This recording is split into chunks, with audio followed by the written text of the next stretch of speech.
শুভ অষ্টমী পুজো। আজকে হলো অষ্টমীর দিন সকাল। এই ভিডিওটা অষ্টমী পুজোর উপরেই বেস করে থাকবে। আর আমি স্নান টান করে সকালবেলা দিয়ে দিলাম ঘরে পুজো।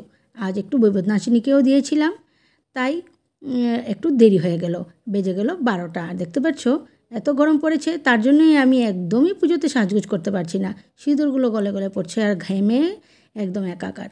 চলে গেলাম আজকে আমার আগের প্ল্যান মতন ফ্রেন্ডের বাড়িতে পুজোতে। নারায়ণী নমস্তুতে নম রুদ্রচণ্ডে প্রচণ্ড আসি প্রচণ্ড। সেখানে গিয়ে অঞ্জলি দিলাম। আগে থেকেই প্ল্যান করে রেখেছিলাম, তোমাদের বলেছিলাম যে অষ্টমীর দিন আমি চলে যাবো আমার ফ্রেন্ডের বাড়িতে পুজোতে। সেখানে যেহেতু আজকে প্রসাদ খাওয়ার নিমন্ত্রণ আছে, নিমন্ত্রণ আমার প্রতিদিনেরই ছিল, তাও আমি অষ্টমীর দিন যাওয়ারই প্ল্যান করলাম। আর এখানে দিয়েছিল শাক, শুক্তো, ডাল, ভাজা, কোপ্তা, পটলের চচ্চড়ি, আর দিয়েছিল ফ্রাইড পোলাও আর পনির, মানে চিলি পনির। খেতে খেতে তো একদম পেট ফেটে যাচ্ছিল, চাটনি পায়েস। তারপর খেয়ে দুপুরবেলা এত গরম পড়ছিল, কিন্তু সব দিকের পুজো তো আমাদের দেখা হচ্ছে না, তাই আমার হাজব্যান্ডকে বললাম যে সুনাই রোডের কিছু পুজো আমরা দুপুরবেলায় দেখে নিই, তা না হলে রাতের দিকে সব কিছু ম্যানেজ করতে পারবো না। তারপর তো দুটো পুজো আমরা দেখে নিলাম, সামনেই যা ছিল বড় বড় পুজোই ছিল সেগুলো, প্যান্ডেলগুলো। আর পুজোগুলো দেখে দুপুরে গরমে একদম হাঁপিয়ে পড়েছি। এক তো দুপুরের খাওয়া, তারপর গরম, তোমরা বুঝতেই পারছো কীরকম গরম পড়ে। আর এ তো মানে গরম পড়ে কি, অষ্টমীর দিন পর্যন্ত গরম তো আর একদম সহ্য করা যাচ্ছিল না। তাও আমরা দুটো প্যান্ডেল দেখে ঘরে এসে পড়লাম। এসে তো আর মানে দম বেরিয়ে যাচ্ছে গরমে। তারপর কি করব, সন্ধ্যাবেলা যখন আমরা রেডি হচ্ছিলাম তখনই এসে পড়লো ঝড়, তুফান, বৃষ্টি। মানে অনেক জায়গায় তো গেট, মানে কারেন্টের গেটগুলো ভেঙে পড়ে গেছে। তারপর ঝড় তুফান থামলো, তারপর আমরা বেরোলাম পুজো দেখতে। তারপর রাস্তায় গিয়েও আমরা আটকে গেলাম, তাই একটা প্যান্ডেলে আমরা পুজোও দেখলাম আর কিছু সময় আশ্রয় নিলাম। বৃষ্টি থামার পর রওনা দিলাম আমরা স্টেশনের দিকে। এত সুন্দর আরতি চলছিল, না দেখেও যাওয়া যায় না। প্যান্ডেল ঘোরা তো জরুরি, কিন্তু তারপরেও যদি এমন একটা আরতি দেখা যায় তাহলে কি যাওয়া যায়?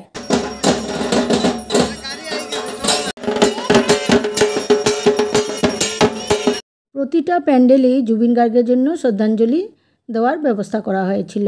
দেখতে পাচ্ছ অনেক প্যান্ডেলই কারেন্ট নেই, একদম মানে ঝড় তুফানের পরেই আমরা বেরিয়েছিলাম। আর মানে অল্প কয়েকটা লাইট দিয়েই প্যান্ডেলগুলো তখন চলছিল, কারেন্ট ছিল না যেহেতু। আর প্যান্ডেলগুলো তো দেখার মতন, বাদ দিলেও চলে না। কারেন্টের জন্য যদি আমরা অপেক্ষা করতে থাকি তাহলে তো অনেকটা প্যান্ডেলই ছুটে যাবে, কারণ বেশি পুজো এখনও আমরা দেখিনি। গরমের জন্য অনেকটাই কষ্ট হচ্ছে। আর টাউনে যারা থাকে তারা সবাই জানে, এক তো ট্রাফিক আর তো গরম, দুটোই আমাদের এখন জঞ্জাল হয়ে গেছে পুজো দেখার পথে। আর দেখতে পাচ্ছ অন্ধকারেই আমি যা ভিডিও করতে পারলাম সেগুলো করে নিলাম। তোমাদের তো আর না দেখালে হবে না, সবাই তো দেখতে চায়। তারপর হেঁটে হেঁটে দেখতে হয়, আবার অনেক জায়গায় রেখে দিতে হয় বাইকটা। এটা ছিল রাইস মিলের পুজো। রাইস মিলেও গিয়ে দেখলাম সেই জুবিনকে শ্রদ্ধাঞ্জলি জানানো হয়েছিল। তারপর তো প্যান্ডেল ঘুরে ঘুরে দেখলাম, এত সুন্দর, মানে দুর্গা মায়ের মূর্তিটা দেখে মানে তাকিয়ে থাকার মতন, এত মানে ভালো লাগছিল দেখতে। আর এবার পুজোতে কী জানি খুবই ভালো লাগছে, মনটা একদম ভরে যাচ্ছে শুধু মায়ের মূর্তিগুলো দেখে। কারণ গত বছর আমরা একদমই পুজোতে আনন্দ করতে পারিনি, এবার খুবই ভালো লাগছে। মানে মনে হচ্ছে যেমন পুজোটা এবার মানে খুব পুষিয়ে গেছে দেখতে দেখতে। এক তো ষষ্ঠীর দিন থেকে পুজো দেখা শুরু হয়ে গেছে, কারণ সানডে ছিল, আমার হাজব্যান্ডেরও ফ্রি ছিল, তাই ষষ্ঠী থেকে আরম্ভ হয়ে গেছে। আর এই দুর্গা মাকে দেখে তো আমার মেয়েরা অবাক, মা এত ওরা এই মূর্তিতে, মানে দেখে ওরা একদম মানে হয়ে গেছে, যে শখ হয়ে গেছে যে মা ভালো করে ছবি তুলো, আমরা পরেও দেখব। এত সুন্দর মানে ওনার এই মূর্তির গ্লেজ বা বানানোর গঠন, মানে সিংহটাকে দেখেও আমার মেয়েরা অবাক হচ্ছিল যে এত ওরা কীভাবে এই মূর্তিটার মধ্যে আসলো। তারপর চলে গেলাম আমরা যেখানে ছিলাম আগে, সেখানে পুজো প্যান্ডেল দেখতে। সেখানে গিয়ে দাদা বৌদির সাথে দেখা করলাম। ওদের হয়েছিল 25 বছরের পূর্ণ, তাই খুব সুন্দর করে ওরা প্যান্ডেল তৈরি করেছিল, আর ভিতরে মূর্তিটাও অনেক সুন্দর হয়েছিল। আমাদের নিমন্ত্রণ করলো নবমীর দিন প্রসাদ খাওয়ার, কিন্তু আমি বললাম যে আমরা তো যাচ্ছি কালকে বাড়িতে, আমরা তো আর এখন আর কাল থেকে আর শিলচরে থাকছি না, আমরা চলে যাচ্ছি করিমগঞ্জে। তারপর সেখান থেকে আমরা বেরিয়ে পুজো টুজো দেখে চলে গেলাম মোমো খেতে।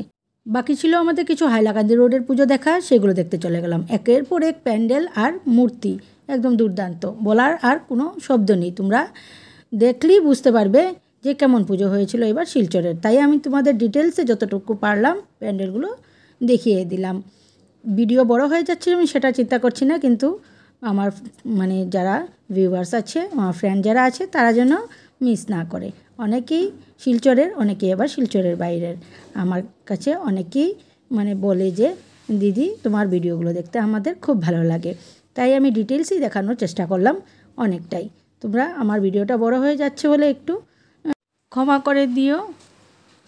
তারপর যেই তুফান বৃষ্টিগুলো হচ্ছিল, তার জন্য যে ঘটনাগুলো ঘটেছিল, সেই ভিডিও ক্লিপগুলো আমার কাছে আসলো, তাই আমি তোমাদের কাছে কিছু শেয়ার করে দিলাম।